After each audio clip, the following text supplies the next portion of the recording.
नमस्कार, मैं हूं कुलदीप कुमार राउत और आप देख रहे हैं फॉरवर्ड न्यूज। आखिरकार बिहार में चल क्या रहा है?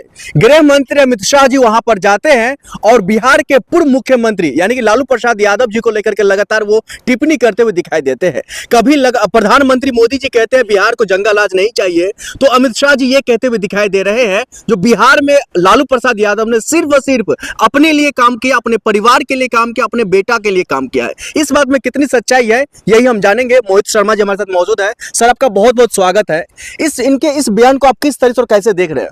मेरे को लगता है कि देश के गृह मंत्री की याददाश्त चली गई है, या फिर देश के गृह मंत्री सिर्फ दूसरों की ओर उंगली करना जानते हैं। क्योंकि अगर देश के गृह मंत्री ये बात भूल जाते हैं कि अगर हम किसी की ओर एक उंगली करते हैं तो बाकी की चार अपनी तरफ होती हैं। देश के गृह मंत्री एक बार अपने गलेबान में झांक के देखें कि उनका बेटा बिना क्रिकेट खेले बीसीसीआई से आईसीसी में कैसे पहुंच गया, इस सवाल का जवाब दे दें। क्या यह परिवारवाद नहीं है? और मैं आपको बता दूं, लालू यादव ने तो अपने बेटे को, ये तो है नहीं कि राज्यसभा भेज दिया या अपने बेटे को क्या कहते हैं उन्होंने कहीं से एमएलसी बना दिया हो। उन्होंने तो अपने बेटे को इलेक्शन लड़ाया और जनता ने चुन के उनके बेटे को भेजा। लेकिन आपने तो बिना जन की सहमति से अपने बेटे को क्रिकेट की लाइन में भेज दिया, क्योंकि सबसे ज्यादा पैसा उसी लाइन में है।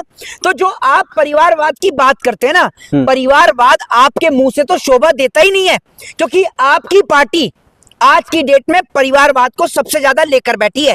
आपकी पार्टी के रक्षा मंत्री, उनको देख लो, राजनाथ सिंह, उनका बेटा पंकज सिंह वो एमएलए, अनुराग ठाकुर उनके पिताजी को देख लो, प्रेम कुमार धूमिल आप उनको देख लो, अरुण जेटली उनके बेटे को देख लो, ज्योतिरादित्य सिंधिया उनके बेटे को देख लो, वो भी आज क्रिकेट के अंदर बन के बैठ गया।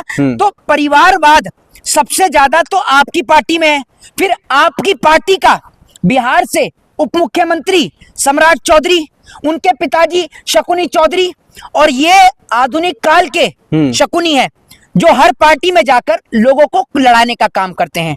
जब ये शकुनी चौधरी कांग्रेस में थे तो बीजेपी के खिलाफ बयान देते थे, जब आरजेडी में आए तो नीतीश के खिलाफ बयान देने लग गए, जब नीतीश की पार्टी में आए तो लालू के खिलाफ बयान देने लग गए, जब जीतन राम मांझी की पार्टी में आए तो फिर नीतीश के खिलाफ बयान देने लग गए। तो इनका कोई स्टेटस नहीं है और इनकी कोई विचारधारा नहीं है, और यही काम भाजपा का है। भारतीय जनता पार्टी की कोई भी किसी भी प्रकार की कोई आइडियोलॉजी नहीं है। जो आइडियोलॉजी भाजपा की पहले थी, जिस आइडियोलॉजी पर अटल बिहारी वाजपेयी काम किया करते थे, जिस आइडियोलॉजी पर भाजपा के तमाम नेताओं ने काम किया, आज भाजपा की कोई आइडियोलॉजी नहीं है। क्योंकि रीजन ये है कि अगर भाजपा की कोई आइडियोलॉजी होती तो वो लोग जिनके ऊपर करप्शन के चार्जेस हैं, आज लालू यादव का चारा घोटाला तो नजर आ जाता है, लेकिन हेमंत बिस्वा शर्मा जो कि असम का मुख्यमंत्री है, उसका हेल्थ मिनिस्ट्री का घोटाला आपको नजर नहीं आता, आपको अजीत पवार का घोटाला नजर नहीं आता। तो आपने अपनी आंखों पर ये जो अंधभक्ति का चश्मा चढ़ा रखा है, इस चश्मे को आप जब तक नहीं उतारेंगे आपको कोई भी चीज नजर नहीं आएगी। मोदी जी, जहां तक भ्रष्टाचार का बात है, घोटाला का बात है या फिर जो करप्ट का बात है, तो इसमें मोदी जी तो लगातार कहते हुए दिखाई दे रहे हैं जो आपको ऐसे नेता चाहिए जो बेल पर बाहर आया है, या आपको एक स्वच्छ और एक जो है बढ़िया छवि का नेता चाहिए। लालू प्रसाद यादव हो, तेजस्वी यादव हो या फिर राबड़ी देवी, ये लोग बेल पर बाहर आए, कभी भी जेल जा सकते हैं। मैंने आपसे क्या कहा, इस देश के अंदर पत्रकारों की याददाश्त बहुत कमजोर हो सकती है, लेकिन जनता की याददाश्त बहुत मजबूत है। ठीक है ना? तो ये आप थोड़ा सा ज्यादा नहीं पलटना, सिर्फ थोड़ा सा पन्ना पलटेंगे ना, 14 से पहले के बाद के पन्ने पलटेंगे, तो वो तो फिर भी बेल पे बाहर हैं। ये तो तड़ी पार थे, ये तो तड़ी पार थे। आप अपने गलेबान में तो झांक कर देखो कि आप क्या थे, आपकी पार्टी के नेता क्या हैं। आपकी पार्टी का नेता वो बलात्कारी कुलदीप सिंह सेंगर, आपकी पार्टी का एक नेता ब्रजभूषण शरण सिंह जिसके ऊपर महिला पहलवानों ने आरोप लगाए, आपकी पार्टी के और तमाम नेता, और आपके राज में बलात्कारी जो हैं वो तो पैरोल पर बाहर आ रहे हैं, और जो फ्रीडम फाइटर्स हैं, जो इस देश के अंदर सोशल एक्टिविस्ट हैं, वो जेल की सलाखों के पीछे हैं, चाहे वो उमर खालिद हो, चाहे वो सोनम वांग। जनता को आखिरकार जंगल राज फिर से क्यों चाहिए? बिहार की जनता जो जंगल राज खत्म किया है नीतीश कुमार ने, जो बिहार को हर घर तक बिजली पहुंचाया, जो बिहार को एक लेवल तक लेकर गया, ऐसे नेता की जरूरत है ना बिहार को। कितना टाइम हुआ है आपको भारत में आए हुए? कितना टाइम हुआ है? ये भाई मुझे बिहार के तो भारत के तो लगते नहीं है, बिहार तो छोड़ दीजिए, भारत के तो लगते नहीं है। कितना टाइम हुआ है आपको भारत में आए हुए? बताइए आप। हैं? मैं आपसे पूछ रहा हूँ, आपका मैं कैसे बता दूंगा? मैं पर्चियां नहीं खोल रहा, आपसे पूछ रहा हूँ। मुझे ये बता दो कि आपको कितना टाइम हुआ है भारत में आए हुए? कितना टाइम हुआ है? अब क्या यहाँ पर हम सर्टिफिकेट बांटे आपको? ओहो, अब ये भी पूछ लिया कि सर्टिफिकेट बांटे। मैं आपसे पूछ रहा हूँ भारत में आपको कितना टाइम हुआ है हुए? पहले सवाल का जवाब सवाल का जवाब आप देंगे, मैं नहीं दूंगा। मैं आप ये भी इनके मुंह से दिलवाऊंगा आपको। सुन लीजिए, आप अमेरिका से तो नहीं आए या जापान से तो नहीं आए, इंडिया के रहने वाले हैं ना, भारतीय हैं, लेकिन भारतीय बोलने जा रहा। अब सुन लीजिए, तो एक बात आप मुझे ये बता दो कि जंगल राज किसे कहते हैं? आज जब पुलिस वालों के ऊपर गाड़ी चलाई जा रही है, आज जब अस्पताल में घुस के अपराधियों के हौसले इतने बुलंद हो गए कि अस्पताल में घुस के गोलियां मार रहे हैं, तो इसको जंगल राज कहेंगे या पहले वाला जंगल राज था? ये बता दो आप मुझे। बताओ ना आप मुझे, हूं क्या कर रहे हो? जवाब दो जनता को। मोहित जी, देश के प्रधानमंत्री नरेंद्र मोदी जी पे आपको भरोसा नहीं है? अगर आपको भरोसा है कि नहीं है? मोदी जी बिहार के समस्तीपुर जाते हैं, वहां से मेरे को तो मोदी जी पे भरोसा नहीं है। आपको मोदी जी पे भरोसा है तो एक काम करो, 15 लाख आप मेरे खाते में ट्रांसफर कर दो। जब मोदी जी आपको दें तो मेरे हिस्से के मैं आपको ट्रांसफर कर दूंगा, क्योंकि आपको तो मोदी पर भरोसा है ना? वरना इस देश में मैं आपके साथ चल देता हूं, टिकट का भी खर्चा मैं उठाऊंगा। 100 स्मार्ट सिटी मुझे दिखा दो कहां पर है। वो 2 करोड़ नौजवानों का रोजगार कायम, वो आप दिखा दो। बता दो ना, वो हवाई चप्पल वाले कितने आपने हवाई जहाज की यात्रा उन लोगों को करा दी, वो आप मुझे बता दो। आप जिसको ये समझते हैं ना कि वो है लीडर, वो है असल में प्रॉपर्टी डीलर, जो 1-1 रुपए में अडानी को जमीन दे रहा है, इस देश को बेचने का और नीलाम करने का काम कर रहा है। ये डिजिटल इंडिया में जहां पर लाइट है, टॉर्च है, ऐसे वक्त में आखिरकार लालटेन चाहिए क्यों? यही तो सवाल पूछ रहे मोदी जी। तो एक बात आप मुझे बताओ, क्या पूरे देश को सड़ा के उसमें कमल खिलाना चाहते हो? हैं?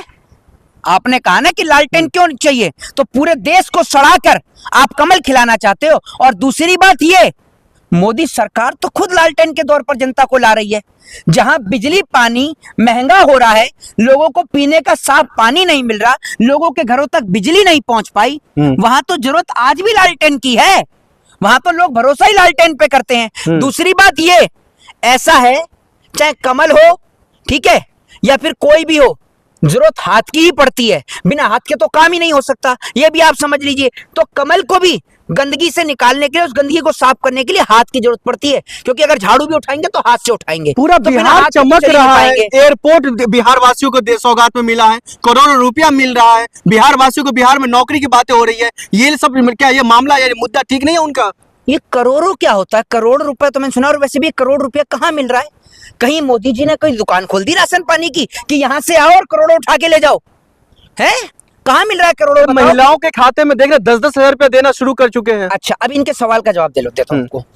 पहली बात तो ये, जो मैंने इनसे सवाल पूछा था ना कि भारत में आपको कितना टाइम हो गया, असल में क्या है, ये पत्रकार कुछ इस तरीके के पत्रकार हैं जो सरकार की बातों को भूल जाते हैं। या तो सरकार इनके पेटीएम में कुछ धनराशि प्राप्त करा देती है, या सरकार से डरते हैं। कुछ तो ऐसी चीज है जो हमें आज तक समझ नहीं आई। नीतीश कुमार का एक स्टेटमेंट था कि महिलाओं को स्टार्टअप के तौर पर 2 लाख रुपए दिए जाएंगे। 2 लाख रुपए से दिए कितने? अभी 10,000 दिए। अभी 10,000 रुपए दिए, वो भी कितने महिलाओं के खाते में? जो महिलाएं जो डॉक्यूमेंट सबमिट किए हैं, जो उसके एबल है, सबको मिल रहा है। क्या ये सही नहीं है? बिहार में महिलाओं को सशक्त करना क्या नीतीश कुमार का पहल सही नहीं है? बिहार में महिलाओं की संख्या है कम से कम 3 से 4 करोड़, और वहां पर सिर्फ 75 लाख महिलाओं को, सिर्फ 75 लाख महिलाओं को पैसे मिले हैं।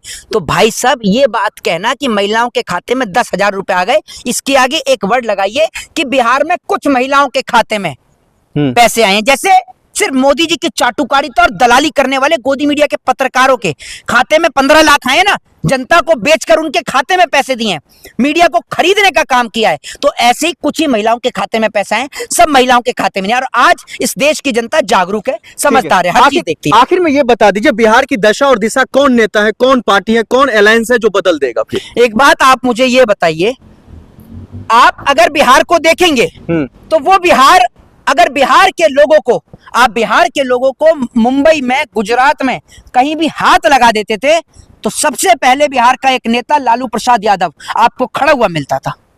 आप कश्मीर से कन्याकुमारी तक अगर किसी बिहारी को छुओगे तो वो अकेला बिहारी 100 पर भारी था। सब पे भारी था वो जवाब देने के लिए, क्योंकि भारत एक ऐसा देश है जहां पर घाट घाट पर कपड़ा बदलता है, घाट घाट पे वाणी बदलती है। और इससे एक मेरे को एक वो भी याद आ गई, इस सवाल का जवाब जनता कमेंट बॉक्स में दे कि घाट घाट पे कपड़ा बदले, कोस कोस पे वाणी, हर प्रदेश में लंबी लंबी फेंके, बताओ कौन सा प्राणी, इसका नाम मुझे कमेंट बॉक्स में दे। जय हिंद, जय संविधान। ठीक है, बहुत शुक्रिया बातचीत करने के लिए। अब ऐसे में कई सारे और भी सवाल खड़ा हो रहा है, जो आखिरकार बिहार के दशा और दिशा बदलेगा कौन। इशारों में तो हालांकि मोहित जी ने बता ही दिए हैं, जो लालू प्रसाद यादव हर वक्त, हर समय और हर स्थिति में बिहार वासियों के साथ खड़े हुए रहते हैं। लेकिन क्या इस बार के चुनाव में बिहार वासी इंडिया अलायंस के साथ खड़े होंगे, ये अपने आप में बहुत बड़ा सवाल है। आप देख रहे थे फॉरएवर न्यूज। नमस्कार।